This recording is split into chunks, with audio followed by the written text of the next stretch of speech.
Como é que funciona a psicologia de alguém com transtorno de ansiedade generalizada? Eu me chamo Gustavo, sou formado em psicologia e este aqui é o meu canal Comportamento e Pensamento. Seja muito bem-vindo e vamos entender como é que é esse funcionamento.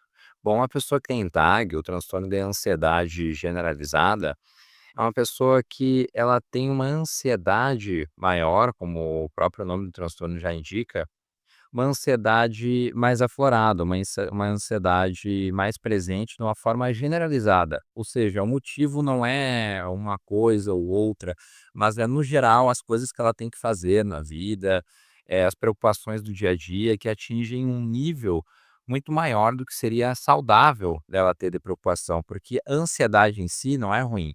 O problema é quando ela fica excessiva, o problema é quando ela se torna disfuncional a partir da extensão, da intensidade que ela adquire.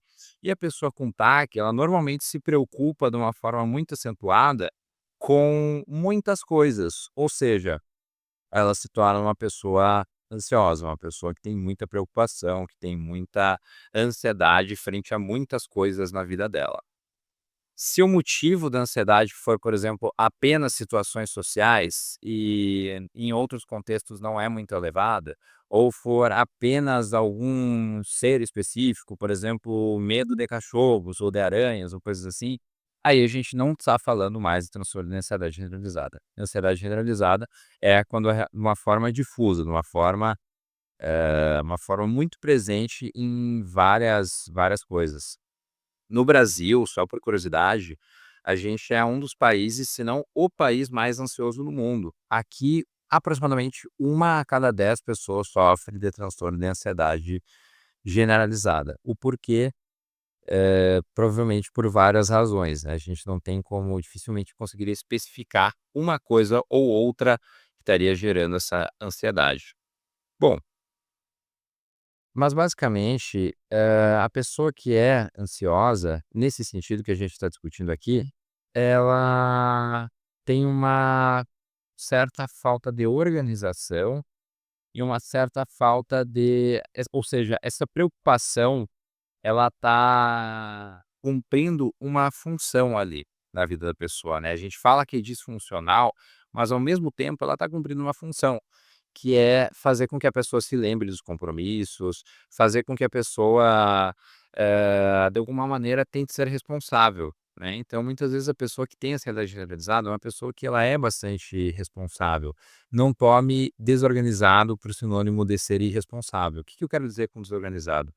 Quer dizer que essa pessoa ela não tem uma certa ordem de uma certa, bom, falta a palavra melhor, organização mesmo de como estruturar essa preocupação. Porque uma das intervenções para o TAG é justamente a pessoa arrumar um período do dia dela que ela possa se permitir se preocupar, porque isso é necessário para a nossa vida.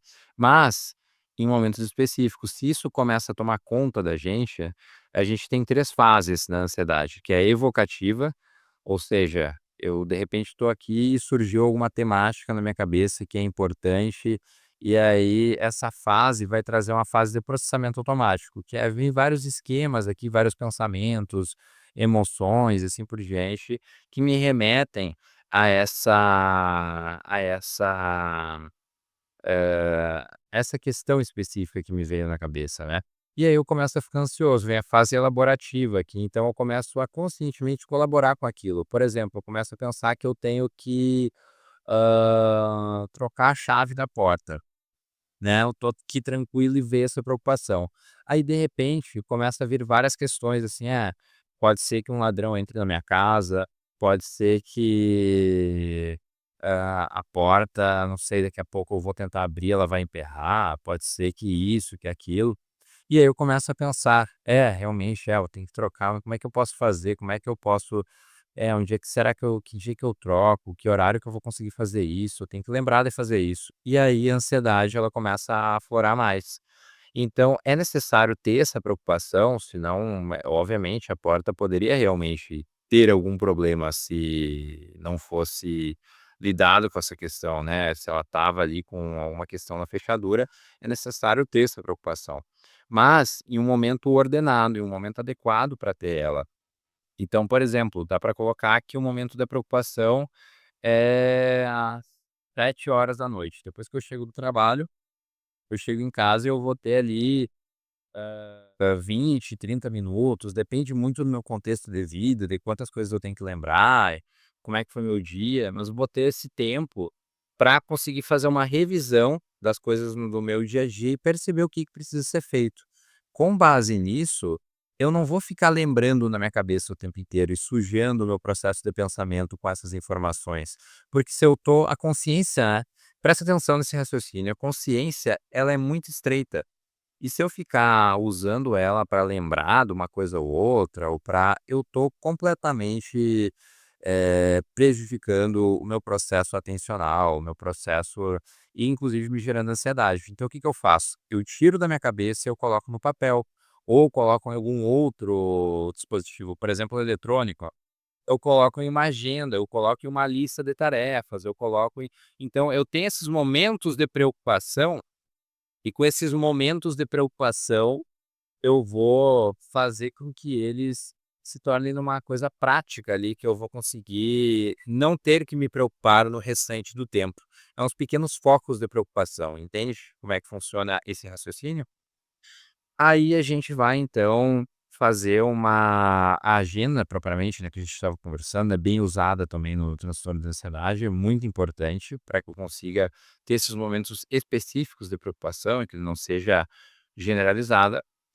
E eu vou, muitas vezes também, passar por um processo de resolução de problemas. Então eu vou ter, às vezes, nesse próprio momento da preocupação, um espaço que eu vou tirar para resolver problemas. E como é que eu faço para resolver problemas?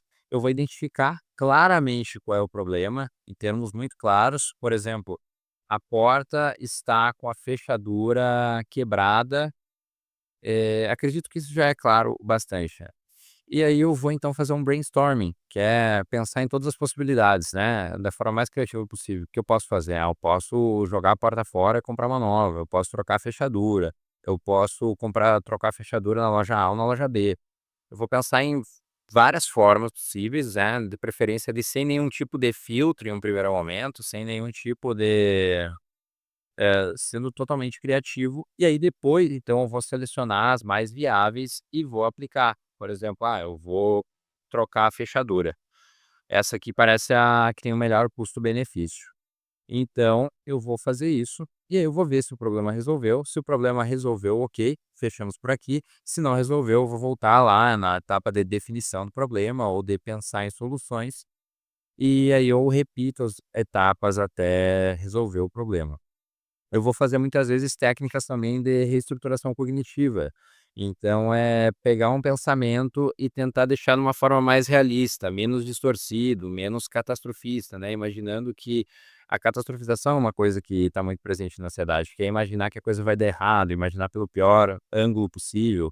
Aí então eu vou tentar fazer uma decatastrofização, né, que é reestruturar de uma forma em que eu vejo a coisa de uma forma mais realista. E outros pensamentos também vão seguir essa mesma lógica. Conta aqui nos comentários se tu já passou por um processo de terapia cognitivo-comportamental para ansiedade e como é que foi ter passado por isso. Deixa aqui o like no vídeo e, se tu não passou ou já passou e tem interesse de passar novamente, entra em contato comigo. Tu pode encontrar o meu link para o meu Instagram na descrição aqui do canal do YouTube e a partir de lá tu vai poder entrar em contato com o meu direct ou então com o telefone. Eu agradeço pela tua audiência e até mais.